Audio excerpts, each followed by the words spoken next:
สบายดีพี่น้องแฟนบอลสปปลาวทุกท่านนะครับมาติดตามฟุตบอลในค่ำคืนวันศุกร์นี้กันนะครับผมวันนี้ฟุตบอลเยอะนะครับ5ลีกดังก็ถือว่าเตะกันใช้ได้เลยเหมือนกันนะวันนี้ก็จะเตะอย่างน้อยก็ลีกละคู่2คู่นะครับไม่ได้เยอะอะไรมากมายแต่ก็วันเนี้ยตัวเด็ดๆมีมาฝากกันแน่นอนเหมือนเดิมนะครับอันดับแรกเลยก็ต้องขอบคุณผู้ใหญ่ใจดีของเรานะครับ lawheat.sabobet.com เว็บไซต์อย่างเป็นทางการแล้วก็เป็นเว็บกีฬาออนไลน์ที่ถูกต้องตามกฎหมายของเมืองลาวด้วยนะครับสมัครวันนี้รับฟรีเครดิตเพิ่มสูงสุด 380,000 กีบครับเพียงคุณแจ้งรหัสโปรโมชั่น MT789 สมัครออนไลน์ที่ @laosbo ของแท้ของจริงต้อง lawheat.sabobet.com นะครับวันนี้นะครับตัวเด็ดๆเยอะนะครับไปเริ่มที่คู่แรกก่อนละกันนะครับผมก็ไปดูที่บูเดสลีกานะครับฮานโนเวอร์น้องใหม่จะพบกับโบรุสเซียดอร์ทมุนด์นะครับวันนี้เรื่องของเฮนดิแคปเขาให้ดอร์ทมุนด์บุกไปเป็นต่ออยู่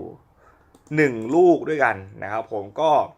ทั้ง2ทีมออกสตาร์ทได้ค่อนข้างโอเคนะครับอย่างฮานโนเวอร์ก็บุกไปเสมอกับเบเมนมาได้ 1-1 ในเกมแรก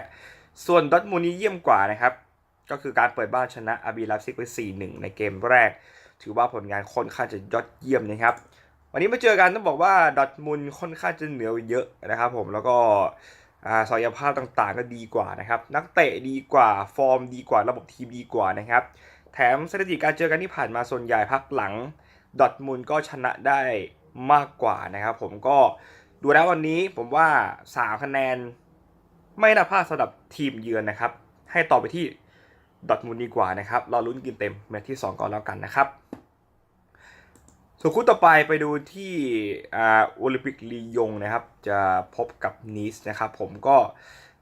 นีสผลงานค่อนข้างย่ำแย่นะครับเตะมาแล้ว3เกมก็แพ้ไป2เสมอ1ยังชนะไม่เป็นนะครับส่วนลียงนะครับชนะไป2แพ้1นะครับผมเป็นการแพ้น้องใหม่กับแรงวิน1เกมแต่วันนี้มาเจอกันเรื่องของชื่อชั้นอาจจะพอๆกันนะในช่วงหลังนี้นะครับแต่ว่าลียงก็ยังเป็นทีมที่ดีกว่าครับ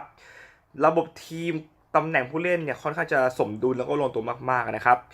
ที่สำคัญคือลียงเป็นทีมที่เล่นในบ้านได้ค่อนข้างดีนะครับค่อนข้างจะแข็งแกร่งมากๆส่วนนีสเนี่ยต้องบอกว่านักเตะตัวหลักโดนขายไปพอสมควรนะครับแล้วก็กุนซือใหม่อย่างวิเอล่าก็ยังต้องใช้เวลาในการปรับตัวอยู่ดีนะครับผมว่าวันเนี้ยทุกอย่างก็ยังคงเป็นลียงนะที่ยังดูดีกว่าแต่ปัญหาคือวันนี้ลียงจะชนะได้ขาดหรือเปล่าเพราะกระแพงสูงมาที่หนุ่มลึกครึ่งนะครับ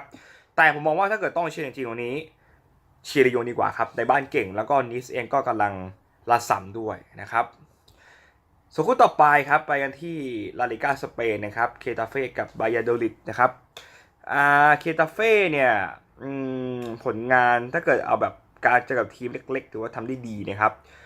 จะแพ้เกมไม่ได้คือการแพ้มาดริดซึ่งเป็นทีมใหญ่ส่วนบายาโดลิดก็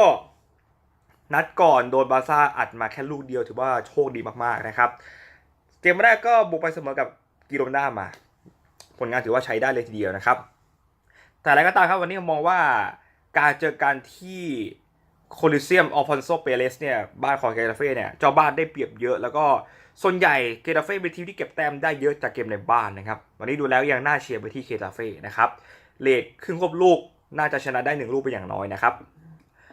ส่วนคู่สุดท้ายเป็นบิ๊กแมตช์นะครับในกาโชเซเรียมิลานกับโรม่านะครับผมก็มิลานเกมเปิดสนามแพ้นาโปลีมา 2-3 นะครับส่วนเกมล่าสุดเนี่ยเลื่อนออกไปเพราะว่ามีเขาเรียกอะไรมีโซนด้านกรรมเกิดขึ้นนะครับในเกมล่าสุดของพวกเขานะครับวันนี้มาเจอกันครับเป็นบิ๊กแมตช์อะไรก็เกิดขึ้นได้นะครับผมก็ต้องบอกว่าวันนี้ทรงบอลโรม่าอาจจะดีกว่านะเรื่องของเกมรุกเกมรับแต่ว่ามิลานก็เป็นทีมที่เล่นเก่งเวลาเจอทีมใหญ่นะครับแต่ว่าผมมองว่าวันนี้ถ้าเกิดต้องเชียร์จริงผมมองว่าเชียร์ไปที่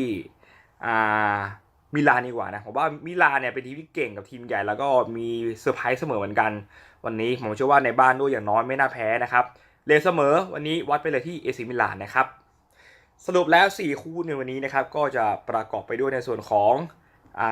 มีลียงนะครับมีดอร์ทมุนด์มีมิลานแล้วก็มีเคตาเฟ่นะครับผม